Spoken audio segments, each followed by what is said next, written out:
President of the United States to release all the information, every single file, on behalf of these American women.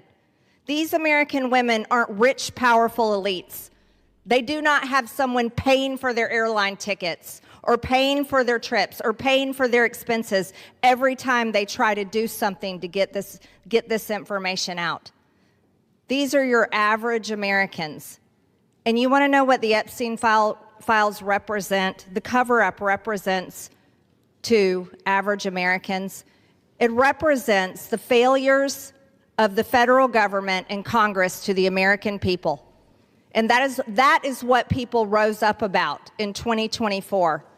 They wanted and demanded transparency from their government and for Americans finally to be put first. And today, with this vote, we are finally putting these victims and these survivors of Jeffrey Epstein and the cabal of rich, powerful elites that expands not just here in the United States of America, but to other countries as well. We're putting them last. And that is exactly what Americans want. You see, for far too long, Americans have been put last. And they're sick of it. They're sick and tired of it. And this is why they don't trust Congress. This is why they don't trust the government.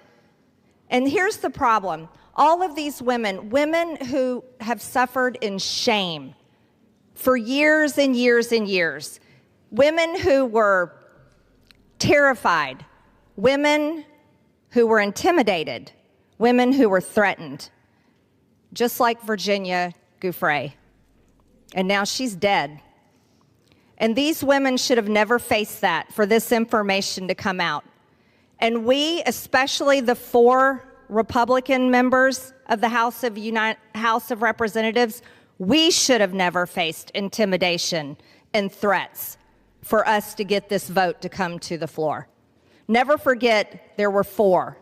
Thomas Massie, myself, Nancy Mace, and Lauren Boebert.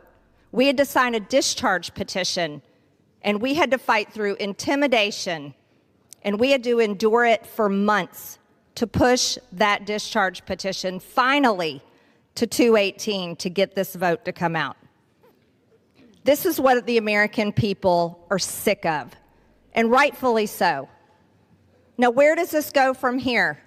The question will remain, will the Department of Justice release all the information? Will a judge in New York release the information? Will the CIA release the information? And will foreign governments release their information? Or will this continue after this vote today be a cover-up? A cover-up of the rich, powerful elites that bond together in sex and human trafficking abuse and all types of global business that enriches them but never serves Americans. The American people will know, and the victims, actually the survivors of Jeffrey Epstein, will know because they know the list of names. And I remain dedicated to my promise to read those names here on the House floor if those women ever find them in a place that it needs to be done. I yield back to Mr. Gentlelady Massey. from Georgia.